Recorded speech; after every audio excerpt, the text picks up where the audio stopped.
officially a little lost. We still can't figure.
Hello, you guys. So our next speaker is going to be Dr. Yes, I said Dr. Because she has two PhDs. Dr. Argent.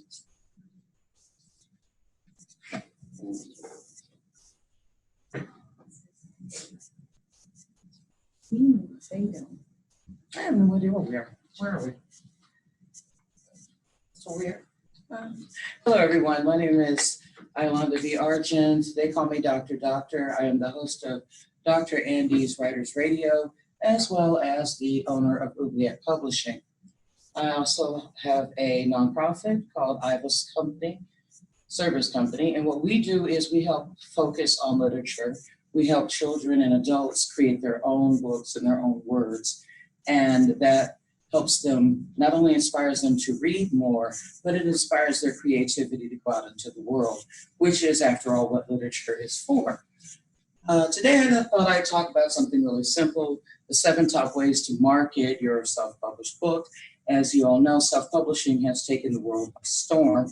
For what we do a version of hybrid publishing, which is where people pay us to publish their book after we've gone through and edited and made it look real pretty. So what I'm going to do is pop over here so you can watch this and not me. And you get to hear me talk off camera, which is even better. Okay. Basically, the way to sell a book or anything is you have to do it before it's finished. You've got to find an audience. You've got to find people who are willing to give you money. But a lot of people don't do that. They go ahead and write the book first. So before your book is even finished, you need to know what people are asking for, what their complaint is, what's missing in the book, because that's the question you're going to answer if you're writing an instruction book. Or if you're writing a romance novel, believe it or not, people will actually tell you what kind of romances they like and prefer to read and spend money on, whether it's vampires or whether it's some sort of action adventure trope. It will actually tell you these things. So that means where are your hot spots within your topic. And part of your book marketing is based upon you. You've got to make it transparent. You've got to tell the true story about why you wrote a book. So this is also before you finish, you're going to start a conversation about your book. Just throw it up in conversation. You know how we are. Talk about a little bit about the premise about your book, or maybe you can blog a couple of blurbs in your book and get comments, feedback on them while you're doing it. You got to motivate people. You're going to try and give your book its identity and act like it's a real person. Make your book more about your readers than it is about you when you tell your story. And that's how you build the brand around it. Now, we have obviously 3 categories You're going to do a pre-launch. You're going to do what happens when you launch your book. And then you're going to talk about what fun stuff you're going to do after you've launched the book.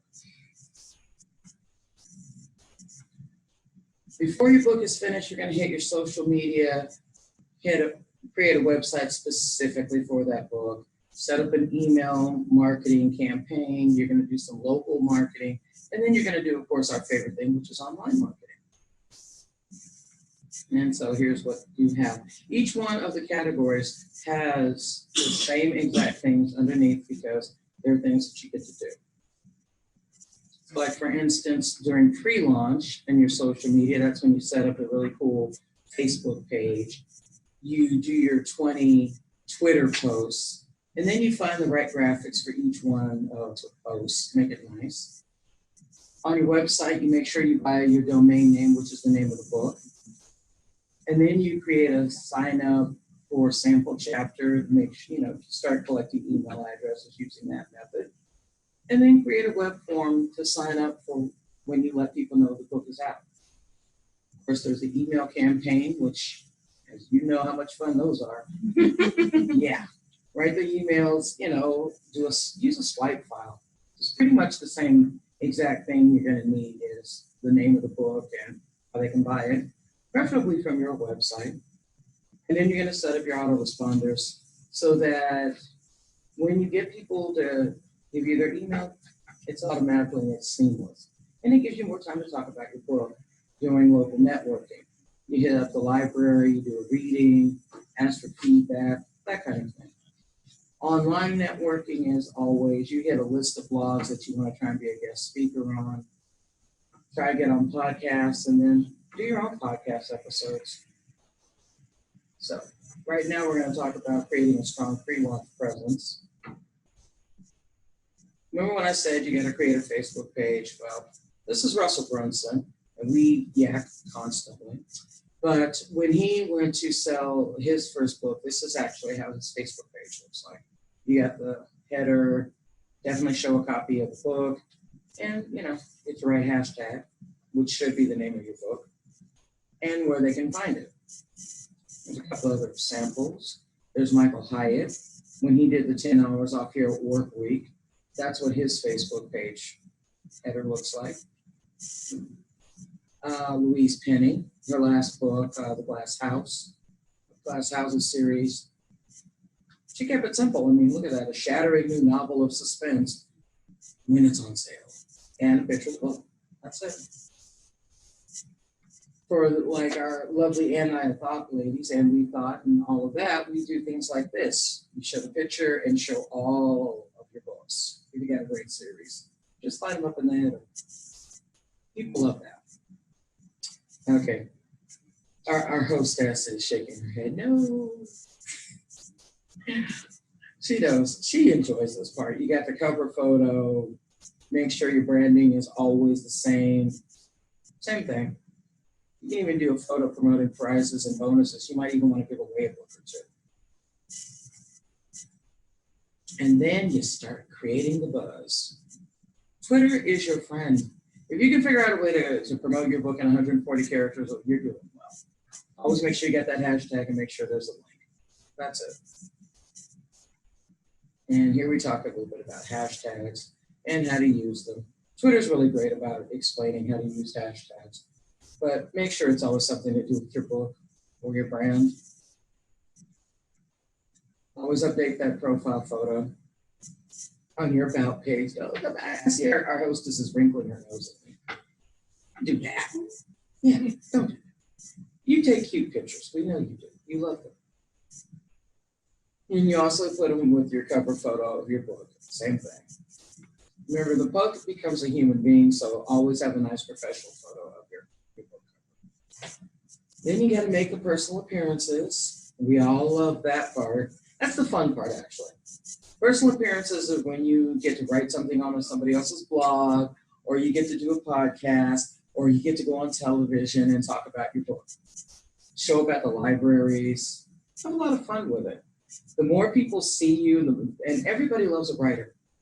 I don't care what you write. The minute somebody finds out you're a writer, everybody wants to be your friend. It's like instant celebrity. So what you're going to start with is you start with a list, as always. And you might want to use this is a little tip. Just use this Excel spreadsheet and put them under tabs. You know, blogs you like, things that you know, library addresses and connections, that kind of thing.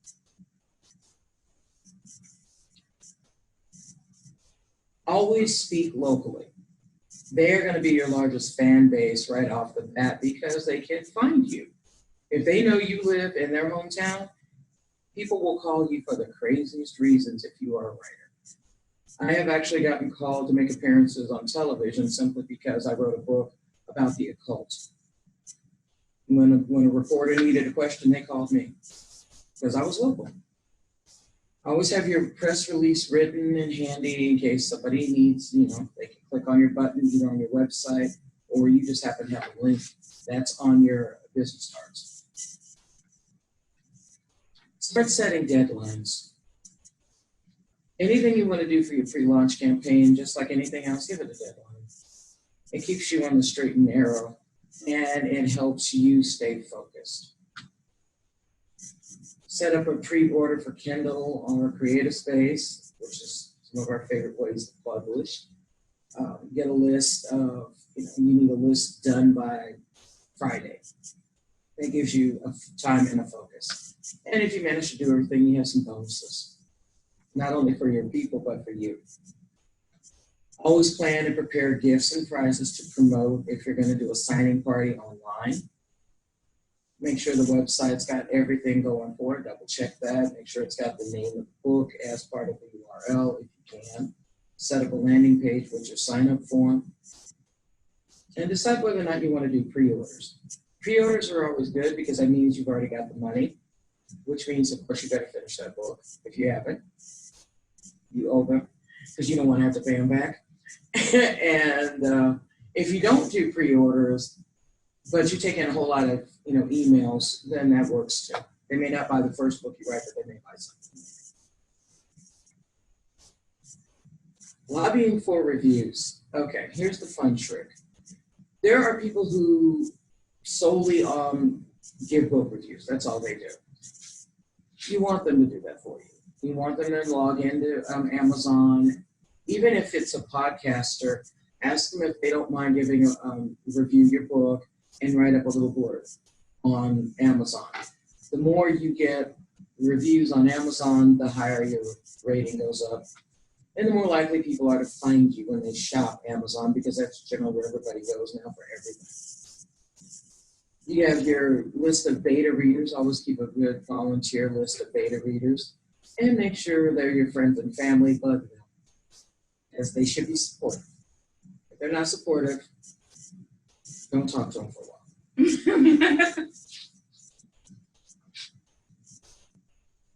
You can send samples. They don't have to do the whole book, but you can send them a sample, ask them for a deadline, and then give them a thank you. And always acknowledge your beta readers by name when you do your book acknowledgement, because these are very important people. They actually take time out of their lives to write up your book reviews. Never offer to pay for a good review. Remember that. Amazon will shut your account down if they find out that you paid anybody to do a review. And they do not joke. You just suddenly will not have, your books will be gone. If it's unprofessional, Amazon also will frown upon that. Remember, Amazon is harsh. You never ever cold call any reviewer and offer to send them an art book if it's not finished, polished, and ready to send. Never do that. But again, you can offer to send them a sample of the book. Donate copies of your books to a launch party if you want. Promote your launch day. And make sure you appear on a whole lot of blogs and podcasts. I recommend no less than 20 prior to your launch. And then we talk about going to an actual, when you're getting a book revoked, you go to a launch party. Be active, talk to other people, and if somebody asks you to review their book, review it. And people tend to reciprocate things. If you review their book, they will be happy to review yours.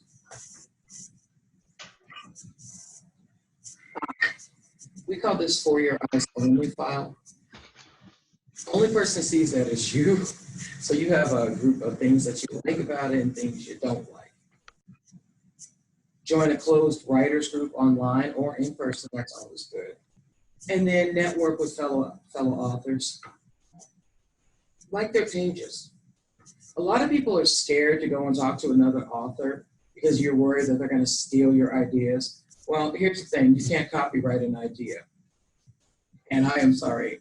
For every film that you've ever seen, it is the exact same formula for every film, whether it's a Western or whether it's a sci-fi thriller. You got the hero. The hero's has a posse. They're going to go out and beat up the bad guys. There's always one super villain who has a big group of people behind him. And there's always some love interest. We've pretty much covered every film known to man. We've covered pretty much every romance novel known to man. That's it. So there's no such thing as anybody stealing anything.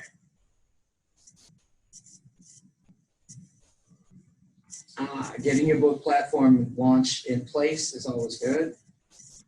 Basically, that means you create your author's page on Amazon and use that bad boy, because that's going to be the first biggest selling point that you have. Because you can actually add that link to your website. Or you can actually add it to your business. Make sure that your book cover is professionally created.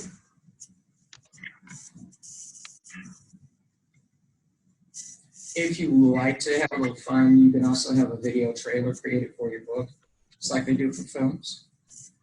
And then you can decide whether or not your book can be available in print, which some of us actually still like the old-fashioned touchy, feely.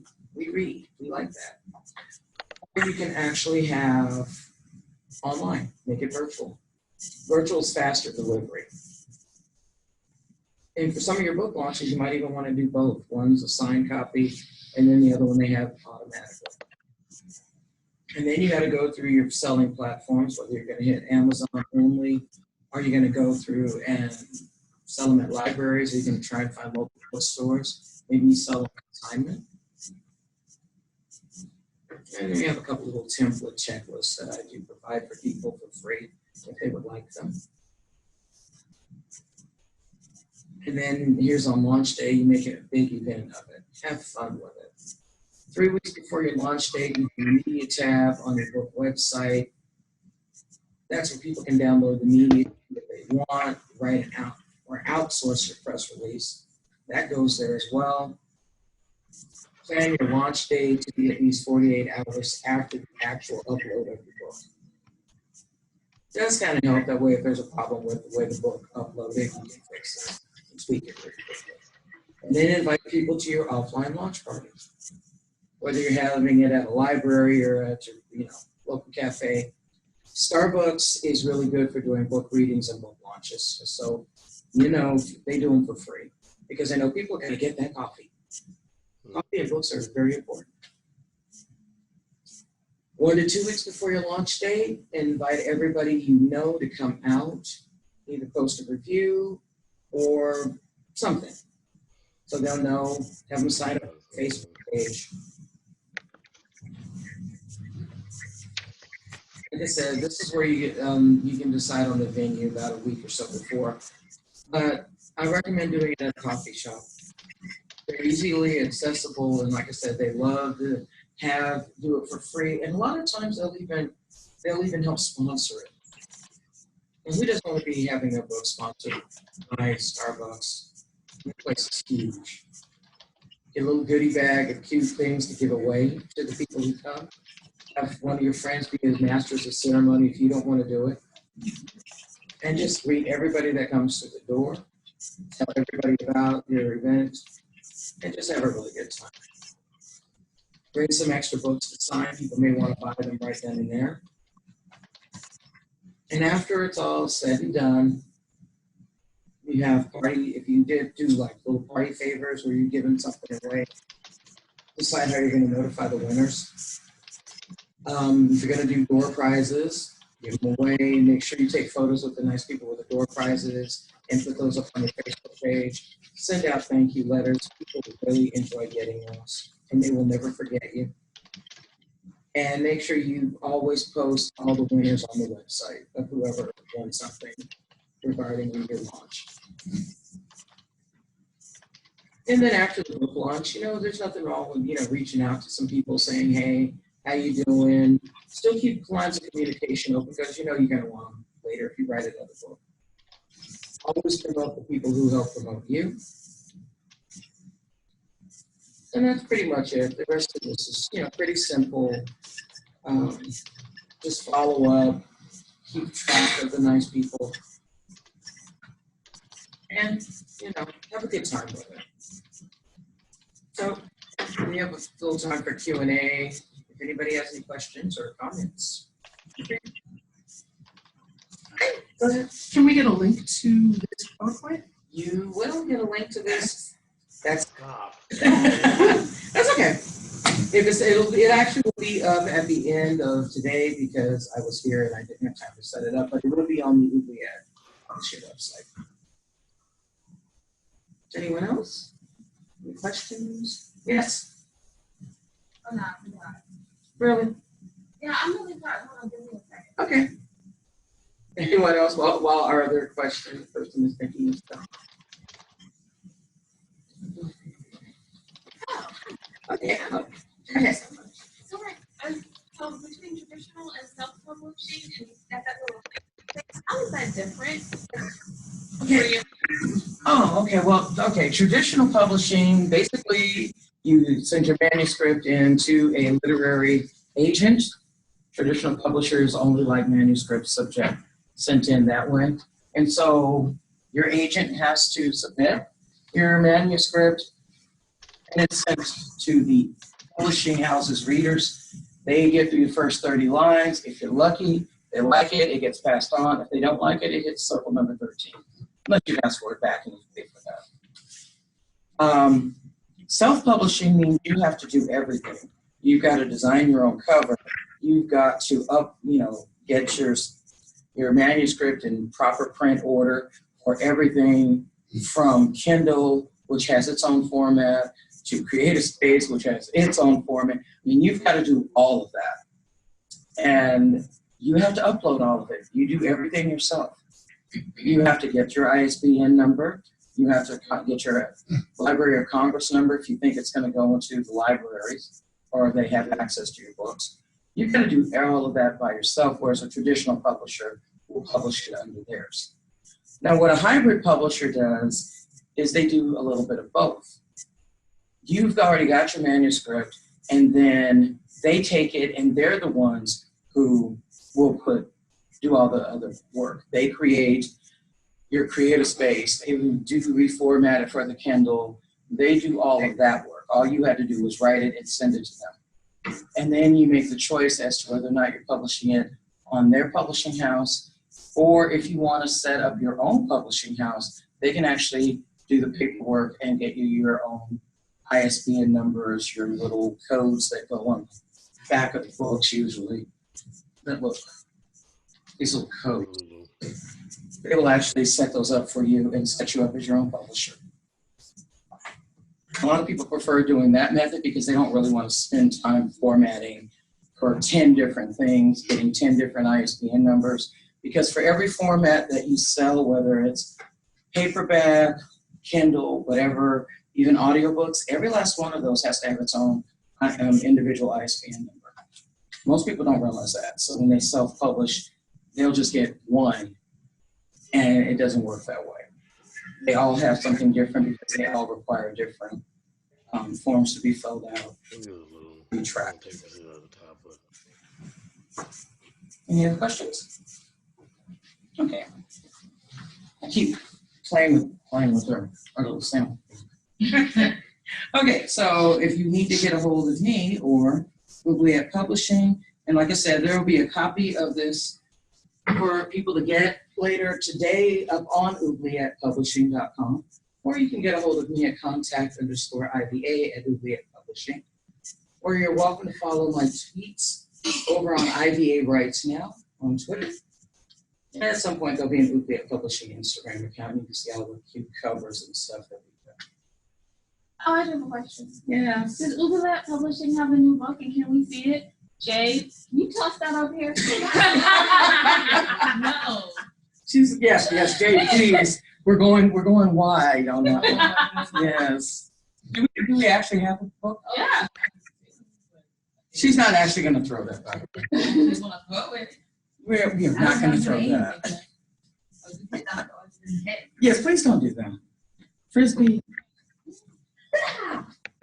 Throwing stars. Okay. Here's the latest book, The Misfits Guide, a sassy sway that leaves crooked footprints. Isn't that the cutest? Okay, so this is the latest one that you can also grab on publishing.com as soon as we get that uploaded today. This is our latest and greatest. Yeah, lots of time. Huh? Yeah, lots of time. Take your time. I had a real good time with that book. It's one of my favorites. I can't imagine why. Well, we were gonna, play frisbee, but we're not gonna do that. Actually, maybe we'll get lucky and our hostess will read a little bit from this one later today. That would be a good idea. That's a great idea. That's a wonderful idea. I hope not. I don't want any more holes in my schedule. Oh, you stop. I'm gonna turn this back over to Winona. I'm gonna stop sharing at this point. Wait, people are chatting. Okay. Hi, guys. Oh, wait, there are chats. You wanna do the chats? You know you're better at this though, right? Yes, well. Just click on the chat. Oh, okay, we have a question. What is a reasonable price to pay for a book trailer? Wow, good question. That depends upon how elaborate you want it to be, but a good book trailer it can go anywhere from $300 up to $3,000. Just depends on how elaborate people want it. If you want all the bells and whistles, yeah, you're going to be paying a little bit of money for that. And that's another thing. If you actually go through a traditional publisher, I forgot to mention getting paid. A lot of people don't realize that a traditional publisher, they may send you an advance, which isn't so much an advance as the fact that they're going to be taking that money back out of every time you sell a book. So you might be lucky if you make 99 cents for every book sold through a traditional publisher, if you're lucky. A hybrid publisher they will do one of two things. They will either take about a 10% commission if you buy it off of their natural website. Some do 20. Otherwise, you just pay them and that's what they do. And they do a promotion. They take about 10 to 20%. So you make a lot more money using a hybrid publishing. Like I said, self-publishing, it's all on you. Everything has to be created. So yes, you may make the most money off of that, but This has been a presentation at the Inspirational Women in Literature Conference 2018 presented by the Anti-Thought Ladies.